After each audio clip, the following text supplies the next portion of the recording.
Good morning all of you students. मैं अनीता कौशिक हिंदी की class में आपका वेलकम करती हूँ। प्रीवियस क्लास में बेटा हमने चैप्टर पढ़ा था डायरी का एक पन्ना, जिसके लेखक थे सीताराम सेकसरिया जी। मैंने आपको प्रीवियस क्लास में ही सीताराम सेकसरिया के जीवन से परिचय कराया था और उनको कौन से पुरस्कार मिले ये भी बताया था और उनकी कौन कौन सी रचनाएं रही इसके बारे में हमने बात की थी। और आज बेटा मैं आपका चैप्टर शुरू कर रही हूँ डायरी का एक पन्ना, जिसके लेखक सीताराम सेकसरिया जी हैं। तो बेटा आपके पास बुक्स नहीं है मुझे मालूम है, तो आपकी सुविधा के लिए मैं एक बार आपको ये चैप्टर रीड कर रही हूँ और उसके बाद इस चैप्टर में जो भी मुख्य पॉइंट्स हैं, मतलब जो इम्पोर्टेंट पॉइंट्स हैं, उन पे हम डिस्कस करेंगे। तो मैं बेटा लेट्स सी मैं चैप्टर स्टार्ट कर रही हूँ आपका। इस पार्ट में सीताराम सेकसरिया ने 26 जनवरी 1931 को कलकत्ता में मनाए गए स्वतंत्रता दिवस का विवरण प्रस्तुत किया है। 26 जनवरी 1930 को भारत में पहला स्वतंत्रता दिवस मनाया गया था। इस समारोह के लिए पहले से तैयारियां की गई थी और इसके लिए काफी खर्चा भी हुआ था। कार्यकर्ता जो भी थे वो जी जान से इसे सफल बनाने में जुटे हुए थे। बड़े बाजार में प्राय सभी मकानों पर राष्ट्रीय झंडा फहरा रहा था। कई मकानों को भली प्रकार सजाया गया था। कलकत्ता का नज़ारा देखने लायक था। सभी तरफ झंडे लहरा रहे थे। पुलिस पूरे शहर में गश्त कर रही थी। प्रत्येक मोड़ पर पुलिस तैनात थी। घुड़सवारों का भी प्रबंध किया गया था। बड़े बड़े पार्कों तथा मैदानों को पुलिस ने घेर लिया था। मोनूमेंट के नीचे जहां सभा होने वाली थी उस जगह को पुलिस ने सुबह से घेर लिया था। कई जगह प्रातः ही झंडा फहराया गया। श्रद्धानंद पार्क में बंगाल प्रांतीय विद्यार्थी संघ के मंत्री अविनाश बाबू ने झंडा गाड़ा तो उन्हें पुलिस ने गिरफ्तार कर लिया। तारा सुंदरी पार्क में बड़ा बाजार कांग्रेस कमेटी के युद्ध मंत्री हरीश चंद्र सिंह झंडा फहराने गए पर वे भीतर न जा सके। वहां काफी मारपीट हुई और 2-4 आदमियों के सर फट गए।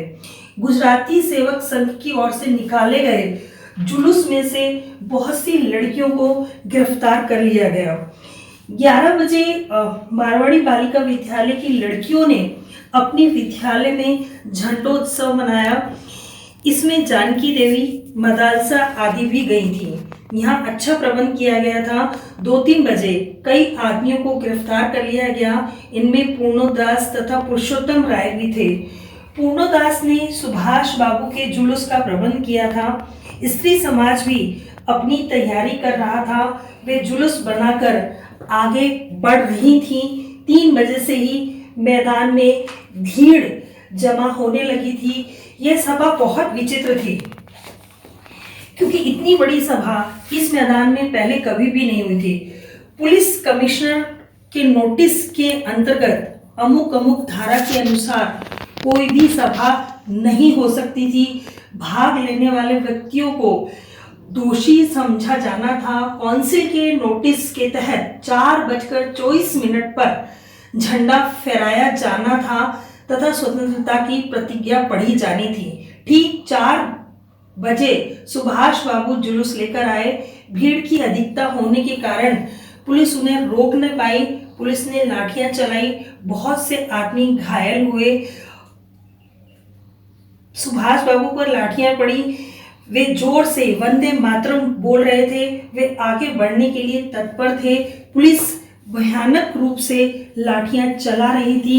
क्षितिज चटर्जी का सिर फट गया था। स्त्रियां भी बड़ी संख्या में वहां पहुंच गई थी।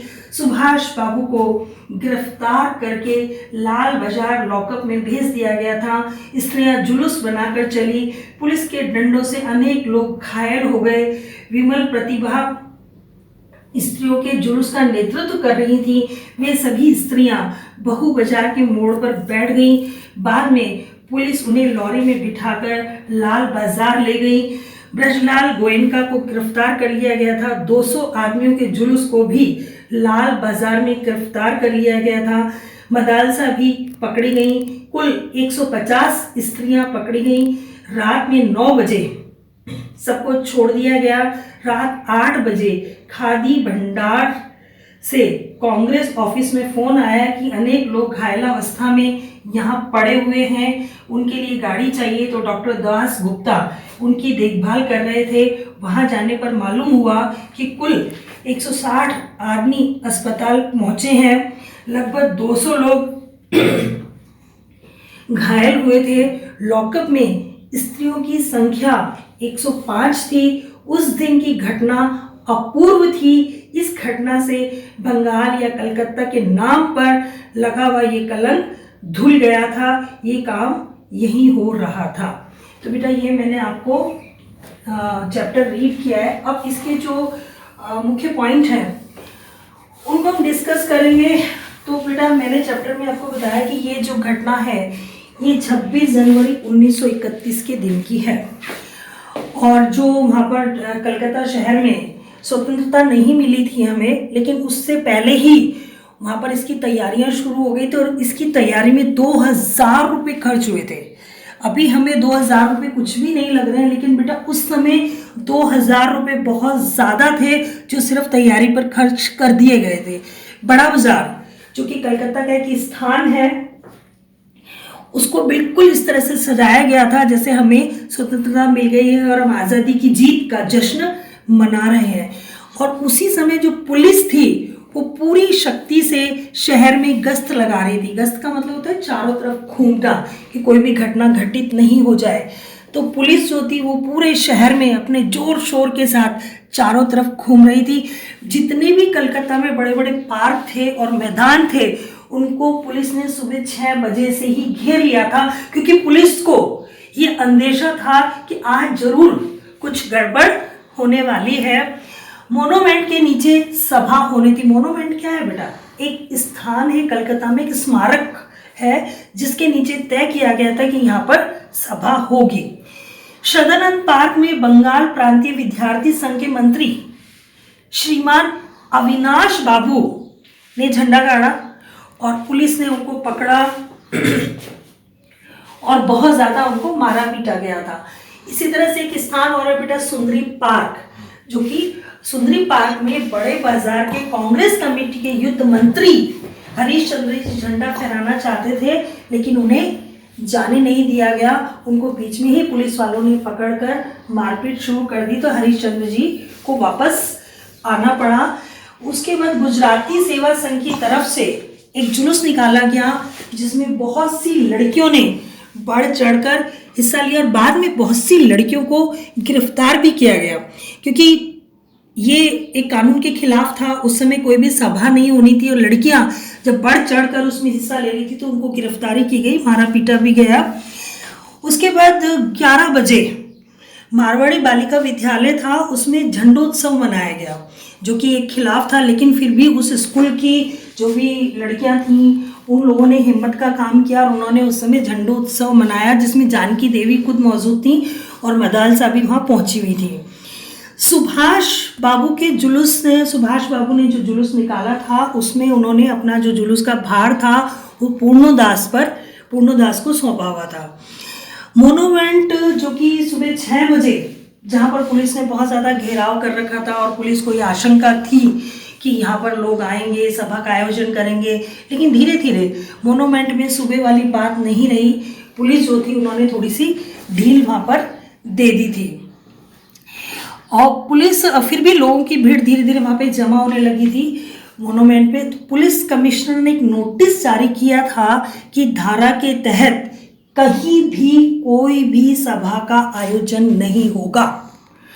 और उधर उसके अपोजिट काउंसिल ने एक नोटिस जारी कर दिया था कि मोनूमेंट के नीचे 4:24 पर झंडा फहराया जाएगा और प्रतिज्ञा भी पढ़ी जाएगी। तो पुलिस कमिश्नर के नोटिस के खिलाफ काउंसिल का नोटिस जारी किया गया था।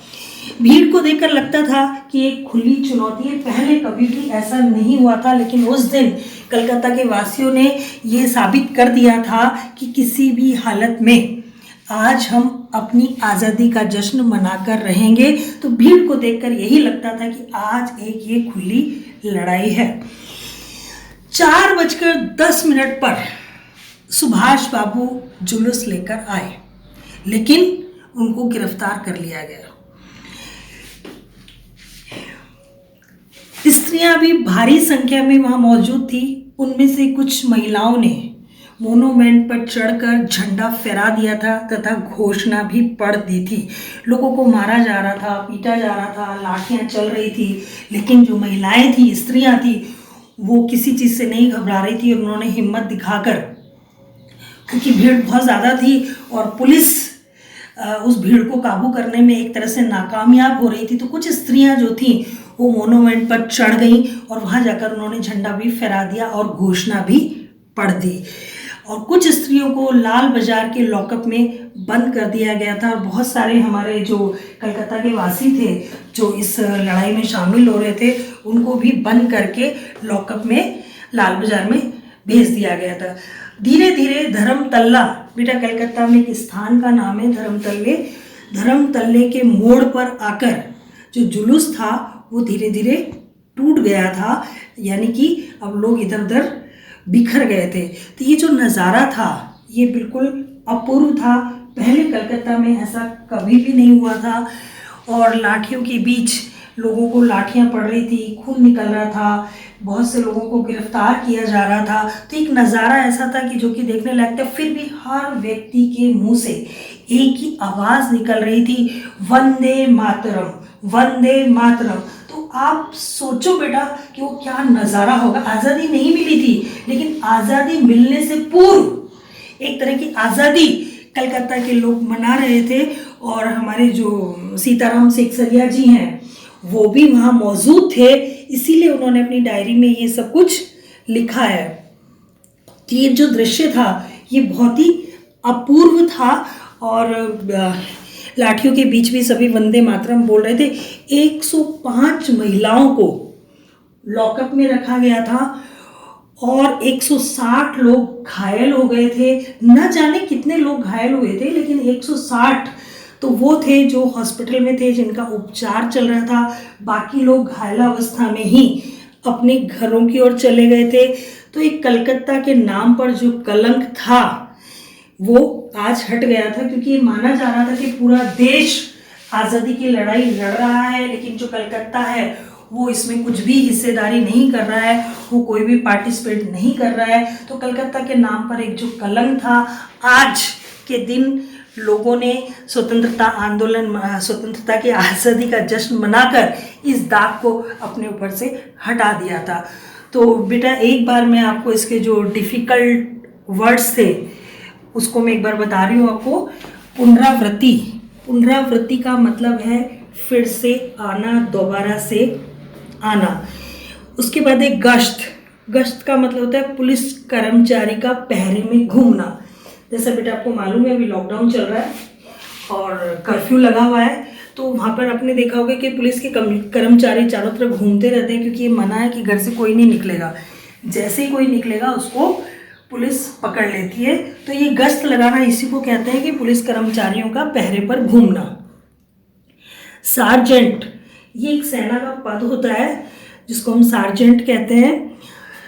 फिर है ये मोनूमेंट, मोनूमेंट एक स्मारक है जो कि कलकत्ता में मौजूद है, जिस पर मैंने जैसे आपको बताया था कि वहाँ पर एक सभा होनी थी, झंडा फहराया जाना था, ये उस स्थान का नाम है। कौंसिल, एक परिषद या संगठन, जैसे मैंने आपको वर्ड बताया था, कौंसिल ने नोटिस जारी किया था कि मोनूमेंट के नीचे 4:24 पर सभा होगी। तो कौंसिल का मतलब क्या है? परिषद या संगठन। चौरंगी कलकत्ता शहर में एक स्थान का नाम है। उसके बाद वॉलेंटियर्स, वॉलेंटियर्स तो आप सभी जानते हो बेटा, स्वयं सेवक जो अपनी इच्छा से सेवा करना चाहते हैं उन्हें हम वॉलेंटियर्स बोल देते हैं। संगीन, बहुत ज़्यादा गंभीर, जैसे अभी आपके कोरोना एक बहुत बड़ी गंभीर समस्या बना हुआ है, बहुत ऐसा गंभीर वायरस है, तो संगीन का मतलब है गंभीर। मदालसा, मदालसा एक स्त्री का नाम है जो जानकी देवी एवं जमुना लाल बजाज की पुत्री थी। तो बेटा मैंने ये आपको चैप्टर समझाया है और थोड़ा सा मैंने स्पीड ली है इसमें, क्योंकि मुझे चैप्टर फिनिश करना था आपका। तो ये चैप्टर आपका आज फिनिश हो गया और मैं इसको आपको दोबारा भी करवा दूंगी, लेकिन अभी एक बार ये आपका चैप्टर पूरा हो गया। आई होप आपको समझ में आ गया होगा। Thank you.